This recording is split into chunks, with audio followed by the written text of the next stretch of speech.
So it works like this. As we talk about this vortex of creation, must be annoying. It just has to be to someone who is really reality-based. You go home and you say to your friends, yeah, I don't know. We learned not to face reality.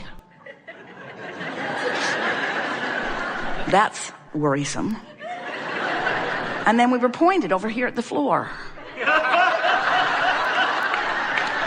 And we are told that there is a vortex of creation that includes everything we want, but we can't see it.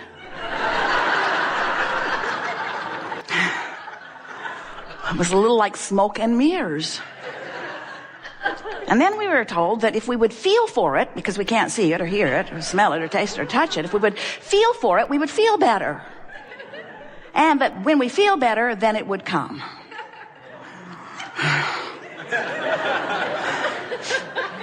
Hard to accept that, isn't it?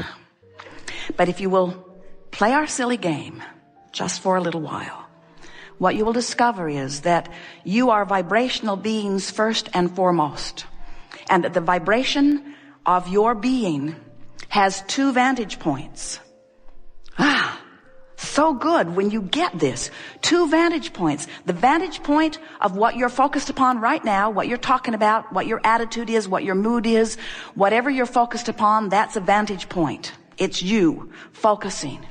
And then there's the vantage point of the source within you, who existed before your birth and who has been expanding ever since you've been here in this physical body, becoming the equivalent of every request, no matter how big or small you consider it to be, all of the days of your experience. So here is this vibrational being that is playing off of you, playing off of the physical you all day, every day, all day, every day. And you can tell by the way you feel how well it's playing. If you are having a joyful moment, there is no vibrational difference between you and you. You are so in sync. You're in this physical body, but you have set up no vibrational hindrance or resistance. And so you've got full flowing of the wholeness of all that you are flowing through you in this moment. And you're clear-minded, you're on point, you're vital and alive. Your mind is clicking, your body is clicking, the cells of your body are benefiting. You are thinking of things just at the right time. Your timing is exceptionally good. The lyrics to the song you are writing are flowing through you. The music is moving through your body in a remarkable way. The intelligence that you have been seeking, the mass consciousness that surrounds you, is now actively available to you, and the ideas will flow to you now. And even more important than any of that is that your rendezvous point with all aspects of the universe, whether it is thought or behavior of others or conversation with others or people in traffic or the way people treat you in the financial world or the way your waiter treats you, everything that you rendezvous with hinges upon your vibrational relationship with you, you see. So many people are walking around not even taking anything like that into consideration because it's mumbo jumbo and smoke and mirrors. Let's not ever talk about vibration.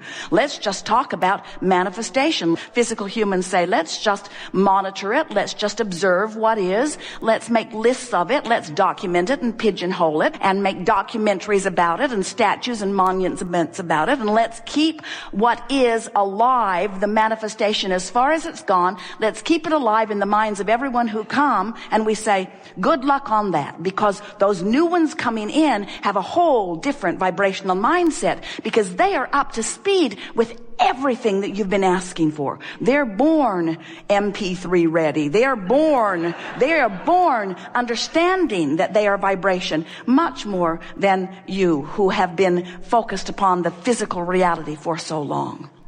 So the reason that we explode into your faces in this way with our enthusiasm for you accepting the relationship between you and you is because unless you know that this vibrational version of you and all that you've asked for exists, you cannot for a moment begin to understand why you would have any negative emotion.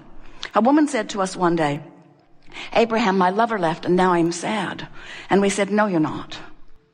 And she said, Abraham, my lover left and now I am sad. And we said, no, you're not. She said, Abraham, I thought you were infinite intelligence. I wasn't sad. My lover left, and now I'm sad. I'm sad because my lover left. And we said, you are sad because in your relationship with that person, you have created a version of a relationship that really reflects and represents who you are and what you want and what you deserve. And you are using the behavior of some other person and the reality of the current status of your relationship as your excuse to focus in complete opposition with who you are. And that is why you're sad. You're sad. Your emotions are always and only ever about you disallowing who you are. And we know this person was right in the sense that this is my current reason. This is the current reaction that I'm having to life. But we want to suggest to you that while it is the most normal thing in the world to live in your world and to interact with those around you and to react or respond to what is happening, that if you will decide, rather than to be reactive, to be proactive, rather than react to what's happening, to let what happened cause you, and it will automatically, to take the bounce, because when you know what you don't want, you know what you do want every single time. There is this vibrational law that says to the degree that you don't want it, there is an equal degree to which you do want it. In other words, if you sort of don't like that, you sort of want something. But if you really, really, really don't like that, then you really, really, really, really want something. It is always an equal and proportionate vibrational bounce. And if we can convince you today that the larger part of you took the bounce, became rich, became clear, became healthy, became loved, became a lover, became clear-minded, became responsive to life, became valuable to your world. If you can hear us when we say that did happen, and that every bit of negative emotion that you feel is because you didn't let it happen for you yet, then you'll know what your guidance system is telling you. Then you'll bless negative emotion in the same way that Jerry blesses the bumps along the edge of the road that let him know that Esther's driving off of it. Well, the bumps don't bother Esther. She sort of thinks of them as a friend who will respond to her in every moment. Jerry sometimes gets lost back in the back of the bus, and Esther's up there all alone, but she's always got her bumps, who will always say, yes, Esther, we are aware of you as you are driving off into the bar pit. You have this guidance that is letting you know where you stand in every moment in relationship to who you have become. And those are the words that we really want you to hear. To who you have become. Not to a standard that someone else has set. Not even to the standard that you held when you made the decision to come, because it has evolved much further since you got here. To the standard of who you have become. And anything less than that will not feel good to you. So, we're eager to talk with you about anything that is important to you. It is our expectation that as we visit together, that we will be able to lure you into the vortex. And that is really the most powerful and valuable thing that we can assist you with. If we can convince you that this vibrational reality does exist, and that shouldn't be hard because you have emotions that are pointing out the variance between you and you all day, every day. If you will feel the difference between fixating on something that you appreciate and staying there long enough that you feel yourself breathing it in completely, and then fixating on something that you are complaining about or condemning and feeling the interesting difference in the life-giving quality and the sucking the life right out of you quality of your focus, you can show yourself that these two aspects of you do exist. And then, once we have convinced you that you have this vibrational relationship and that your emotions are the indicator of how you're doing, then you can begin to look forward, or better said, feel forward into this vortex of creation. Once you believe, now the vortex takes you in frequently, and once inside this vortex frequently, you begin, and we know this is going to sound ethereal, it's going to sound new agey, it's going to sound religious, it's going to sound like another dog and pony show. When you get inside the vortex, you will have the gift of sight, the gift of hearing, the gift of seeing, smelling, tasting, touching.